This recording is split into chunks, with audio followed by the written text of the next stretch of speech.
پھر وہ مجھے ایک غزل سناتے ہیں, اگلے ہفتے دوسری غزل سناتے ہیں. کیا ہوتا ہے, اس سے پروگریس ہوتی ہے. پھر وہ خود کہتے ہیں کہ ہاں میں اس میٹر میں. تو آپ چھوٹی چھوٹی بحروں کا انتخاب کیجئے. میں ہوں رات کا 1 بجا سب سے آسان بحر ہے. چھوٹی سی بحر کا انتخاب کیجئے, اپنی بات اس کے علاوہ کہیے جو ناصر کاظمی کہہ گئے, نہیں دوسری بات آپ کہیے. دل ناداں تجھے ہوا کیا ہے, چھوٹی سی بحر کا انتخاب کر لیجئے, اپنی بات کہہ دیجئے. اور یہ سب بھی ممکن نہ ہو سکے تو نثری نظم کہیے, مگر بہرحال کہیے اور پڑھیے بہت. امید ہے آپ کو امید بخش جواب ملا ہوگا. آپ کا ایک مائک دیجیے پلیز. جی بہت بہت شکریہ, بہت کچھ سیکھنے کو ملا. آپ نے نظم اور غزل پہ تو کافی تبصرہ کیا, براہ کرم ذرا ربائی کے اوپر بھی کچھ پیش کیجیے. میں حاضر کر دوں گا. دیکھیے ربائی کی اپنی کچھ خاص بحریں ہیں, ان خاص بحروں پر ہی ربائی ہو سکتی ہے. ان بحروں کو اگر آپ ٹھیک سے سمجھ جائیں گے تو ربائی ہو جائے گی. ربائی میں خاص بات یہ ہے کہ ربا 4 کو کہتے ہیں, مصرے اس میں صرف 4 ہی ہو سکتے ہیں. اور وہ ربائی آپ کی اس خاص جو بحریں اس کی ہیں انہی بحروں میں ہو سکتی ہے. سنجی شوق صاحب کی 24 بحریں ہیں 24 جن میں آپ کہیں جن میں کہ آپ ربائی کہہ سکتے ہیں. اور یہ بھی اس میں آزادی ہے کہ ہر مصرع الگ بحر میں ہو, تو وہ بڑا ایک مشکل کام ہے. تھوڑا آپ ایک ربائی کوٹ کر رہے تھے, پلیز. آپ میں بس صرف سنجے مشرا شوق صاحب کا نام آپ کو سجیسٹ کروں گا. انہوں نے اس دور میں بہترین ربائیاں لکھی ہیں, کہی ہیں. آپ ان کی ربائیاں ضرور پڑھیے گا تو تسلی بخش آپ کو جواب مل جائے گا. اور آپ کے سوال سے متعلق ایک سوال میں اپنے طریقے سے آپ کو بتا دوں. ربائی اور قطع میں بعض اوقات ذرا سا فرق لوگ نہیں سمجھتے ہیں. قطع جو ہے وہ صرف 4 مصروں ہی کی قید کا نام نہیں ہے. اس میں اگر آپ بیچ غزل کہتے چلے جا رہے ہیں, بیچ میں کچھ اشعار آپ کے ایک پرٹیکولر خیال پر مشتمل ہو جاتے ہیں, تو آپ ان سارے اشعار کو, وہ 2 4 6 8 10 جو بھی ہو سکتے ہیں, ان کو آپ قاف کے ساتھ قطع بند کر کے آپ کہہ سکتے ہیں. یا الگ سے بھی قطع آپ مختلف موضوعات پر کہہ سکتے ہیں. یہ قطع میں اور یہ ربائی میں فرق ہے. ربائی کے مصروں کی تعداد 4 سے زیادہ نہیں ہو سکتی, البتہ قطع کے مصروں کی شعروں کی تعداد کی کوئی قید نہیں ہے. ایک جوش ملیح آبادی صاحب کی ایک بڑی فیمس رباعیہ میں کوٹ کیے دیتا ہوں. یہ رات گئے عین طرب کے ہنگام, پر تو یہ پڑا پشت سے کس کا سر جام. یہ کون ہے جبریل ہوں کیوں آئے ہو, سرکار فلک کے لیے کوئی پیغام. یہ جوش صاحب کی ربائی ہے. تو ربائی تھوڑا سا مشکل ہے صنف, آپ بہت پریکٹس کرنے پر وہ پکڑ میں آئے گا. اور اس کے ساتھ ایک المیہ کیول اتنا ہے کہ پھر جب آپ ربائی پر مائل ہو جائیں گے تو باقی سب چیزیں دور ہوتی چلی جائیں گی. آپ اس پر یوں مان لیجئے کہ اٹک جائیں گے پوری طریقے سے, وہ قید میں لے لیتی ہے پوری طرح سے. جناب میری آپ سے ایک درخواست ہے, کیا پابندیوں میں رہ کر ہی شعر کیا جا سکتا ہے؟ جی شعر تو پابندی میں رہ کے کہیں گے, ورنہ پھر وہ شعر نہیں ہوگا, نظم ہو جائے گی. شعر کے لیے اس کی عروضی پابندیاں یعنی اس کی بحر ضروری ہے. اور اگر آپ غزل کا شعر کہہ رہے ہیں تو اس میں ظاہر ہے کہ کم سے کم قافیہ تو ہونا ہی چاہیے. ردیف سے آپ اس کی آزادی بھی سمجھ سکتے ہیں. اگر آپ نظم کا شعر کہہ رہے ہیں تو بھی بحر کی پابندی اس میں ضروری ہے. بحر جان لیجئے, سیکھ لیجئے, کوئی بہت بڑی مشکل نہیں ہے. اب تو میتھمیٹیکلی بھی اس کو سمجھایا جا رہا ہے. دنیا کی ہر آواز بس 2 میتھمیٹکس کے 1 اور 2 پر مشتمل ہے. دنیا کی ہر آواز, کوئی 3 پر نہیں ہے. چلے لے 1 2, آئے 2 2, تو اس طرح بھی آپ اس کو سیکھ سکتے ہیں. اگر آپ یعنی اس طرح نہیں سیکھ پا رہے ہیں, یعنی اس کے جو فائدے. صاحب وہ شعر آپ کو یاد ہے, کچھ اور چاہیے وسعت میرے بیان کے لیے, اس کا پہلا مصرع یاد نہیں ہے.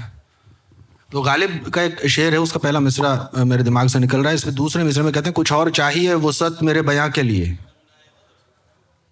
بقدر ظرف نہیں, میرے کو پورا یاد نہیں آ رہا. میں کہنا یہ چاہ رہا ہوں کہ غالب جب یہ کہہ رہے ہیں کہ میرے کو کچھ اور وستار چاہیے کہنے کے لیے, یہ بات بھی وہ میٹر میں ہی کہہ رہے ہیں. یہ کہنا چاہ رہا ہوں. بہت اچھا. مختصر یہ کہ میٹر ضروری ہے شعر کہنے کے لیے. جی اور سوالات ہیں ابھی ہمارے پاس. جی آپ مائک. میں منتظر ہوں گجرات سے. پہلے تو آپ کا شکر گزار ہوں کہ آپ کے اپنا وقت اور اپنا ایکسپیرینس ہم کو اتنا شیئر کیا, اس کے لیے آپ کا شکر گزار ہوں. اور جو میں پوچھنا چاہتا ہوں, ایک تھوڑا سا شارٹ میں بتا دوں کہ چارلس بکوسکی نے خود کے ایپیٹاف پہ لکھا ہے ڈونٹ ٹرائی. انہوں نے 35-40 سال لکھا ہے, محنت کریے تب جا کے ان کا بریک تھرو آیا, بٹ وہ کہتے ہیں کہ ڈونٹ ٹرائی, کہ آپ کوشش مت کیجیے. تو بیسیکلی وہی ہے کہ جب لکھنے بیٹھتے ہیں تو ایک ہفتہ 15 دن کوشش کرتے ہیں کہ کچھ لکھیں, بٹ کچھ نکلتا نہیں ہے, کچرا نکلتا ہے. میں پرسنلی صرف خود کا بتا رہا ہوں. اور کبھی جب 15 منٹ میں کچھ اتنا اچھا لکھ لیتے ہیں کہ اس کا ایکسپریشن فیلنگ کا بہت ہی اچھا آ جاتا ہے, بٹ اس کے جب بہر چیک کرتے ہیں تو کچھ سیٹ ہی نہیں ہو رہا ہوتا ہے. تو اس کے لیے کیا ایسا کوئی سورس, کوئی آن لائن یا کوئی آف لائن آپ سجیسٹ کر سکتے ہیں جس سے ہم بہر کے سارے طور طریقے سے اس کو بعد میں ریفائن کر سکتے ہیں بیٹھ کے؟ ریختہ میں آپ یہ سوال پوچھ رہے ہیں, اور باہر ریختہ کی اسٹال پہ آپ جائیے, آپ کو باقاعدہ ہر چیز وہاں پہ اویلیبل ہو جائے گی. مطلب آن لائن بھی مل جائے گی آپ کو, اور ریختہ کے اپنے پبلیکیشن سے بھی بہت سی کتابیں شائع ہوئی ہیں. بالکل بالکل, ان کو آپ لیجیے. شکریہ. ایک اور سوال, آپ کے اس سوال کا ایک چھوٹا سا جواب میں بھی دے دوں. آپ نے بتایا کہ میں بہت پڑھتا ہوں مگر بہت کچرا سا نکلتا ہے. آپ اس کچرے کو کچرا مت سمجھیے گا کبھی بھی, وہ بہت ہی پروڈکٹیو چیز ہے, سمجھ لیجیے. بالکل, یہ میں بالکل آپ کو آنیسٹلی کہہ رہا ہوں. آداب, میں توش پرکاش شرما آگرہ سے. میرا سوال کچھ اس پرکار ہے کہ ہم کیسے پتہ کریں کہ ہم کسی شاعر سے متاثر ہیں کہ ہم اس کو کاپی کر رہے ہیں. جیسے مومن کا ایک شعر ہے, تم میرے پاس ہوتے ہو گویا جب کوئی دوسرا نہیں ہوتا. اسی پرکار جگر مراد آبادی کا بھی ایک شعر ہے, تم ہمارے قریب ہوتے ہو جب ہمارا پتہ نہیں ہوتا. اسی طریقے سے گوپال داس نیرج کا بھی ایک شعر ہے, اس سے ملنا ناممکن ہے جب تک خود کا دھیان رہے گا. اگر میں اسی پرکار ایک شعر کہتا ہوں کہ تم وہ تبھی پایا گیا ہے پاس میں جب ہمیں یوں بے خودی ہونے لگی, وہ تبھی پایا گیا ہے پاس میں جب ہمیں یوں بے خودی ہونے لگی, تو میں اس کو شاعر سے متاثر ہونا کہوں یا کاپی کرنا؟ دیکھیے, اس میں مسئلہ یہ ہے کہ یا تو آپ نے ان تینوں جو شعر ہیں وہ پہلے سے پڑھ رکھے ہوں. کئی بار ایسا بھی ہوتا ہے کہ ہم نے کوئی شعر نہیں پڑھا ہوتا ہے کسی بھی طریقے کا, ہم کوئی شعر کہتے ہیں اور پھر ہمیں بعد میں پتہ چلتا ہے, 6 مہینے کے بعد پتہ چلتا ہے کہ 10 برس پہلے کسی نے کہا ہے, وہاں سے یہ ریفلیکٹ کر رہی ہے چیزیں. تو یہ ہم نے ابھی ڈسکشن کے دوران یہ بات میں نے عرض کی تھی آپ سے کہ کئی بار ایسا ہوتا ہے کہ جب ہم ایک تھاٹ پروسیس میں ہوتے ہیں, چنتن کی کسی ایک گہرائی میں ہوتے ہیں, تو لگ بھگ ایک ہی جیسی چیز ریفلیکٹ ہو جاتی ہے, اس میں تھوڑا بہت شبدوں کا انتر ہو جاتا ہے. اب جو سنجیدہ تخلیق کار ہوگا وہ کیا کرے گا, وہ ایک کسوٹی پر رکھے گا ان کو سب کو. آپ نے کوئی اور بہتر بات کہہ دی ہے تو اسے رکھیے, پہلے جو بات کہی جا چکی ہے ایز اٹ از اگر وہی ریفلیکٹ ہو رہی ہے تو بہتر ہے کہ ہم اسے رد کر دیں اور اس کی بجائے کچھ اور کہیں. اتنا ہی اس میں ہے. تو اس کو رد کرنا بہتر ہوگا. آپ کا شعر اچھا ہے مگر بھائی, میری رائے میں بہت اچھا شعر ہے آپ کا.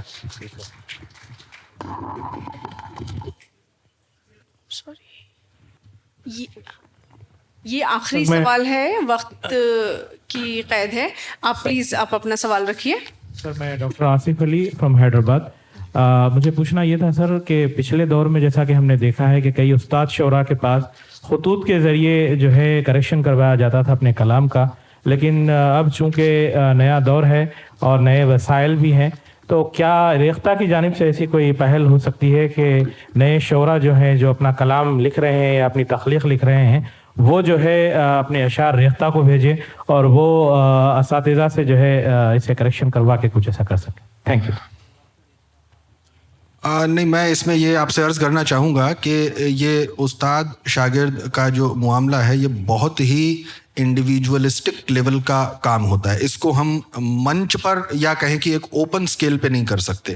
استاد کا کام ہوتا ہے آپ کی بہت جو باریک پہلو ہیں ان کے بارے میں پتہ کرنا کہ کہاں کہاں کس کس جگہ پہ, اور جو اصلاح آپ سے کی جاتی ہے وہ آپ اور استاد کے بیچ ہی رہتی ہے, وہ پبلک ڈومین میں نہیں آتی ہے کبھی بھی. تو اس کو اس طریقے سے نہیں کیا جا سکتا, آرگنائز نہیں کیا جانا چاہیے, ایسی میری ذاتی رائے ہے. بہتر یہ ہوگا کہ آپ جس بھی شاعر کو, اپنے سینئر کو, اپنے بزرگ کو سمجھتے ہیں کہ مجھے ان سے سیکھنا چاہیے, آپ ان سے ملیں کچھ سمے کے لیے, اور پھر اگر وہ ایگری کرتے ہیں تو پھر ان کو آپ اپنا استاد کریں, وہ پھر آپ کا کلام دیکھیں. وہ ایک بہتر پروسیس ہوگا بجائے کہ اس کے. جی بہت بہت شکریہ. ہم اس سیشن کو اختتام کی طرف بڑھاتے ہیں. میں اپنے مہمان کا بہت دل سے شکریہ ادا کرتی ہوں. بکل دیو صاحب اور سہیل آزاد صاحب کا بہت ہی معنی خیز اور بہت دلچسپ گفتگو رہی. آپ سب نے ساتھ دیا, سوالات بھی بہت اچھے پوچھے گئے. یقیناً ہم نے شاعری کی پاٹھ شالہ سے بہت کچھ سیکھا. کلاسیکی شعراء سے لے کر جدید شعراء تک باتیں کی گئیں. غالب میر, ناصر کاظمی, ان سبھی لوگوں کا ذکر ہوا. ایون جارج آرویل اور کبیر داس جی کی بھی بکل دیو صاحب نے باتیں کہیں. تو یقیناً ہم سب کے علم میں اضافہ ہوا. میں آپ کا پھر سے شکریہ ادا کرتی ہوں, اپنے تمام حاضرین کا شکریہ ادا کرتی ہوں اس سیشن کو دلچسپ بنانے کے لیے, خوبصورت بنانے کے لیے. بہت شکریہ, بہت بہت شکریہ. آپ زوردار تالیوں سے آپ شکریہ ادا کریں.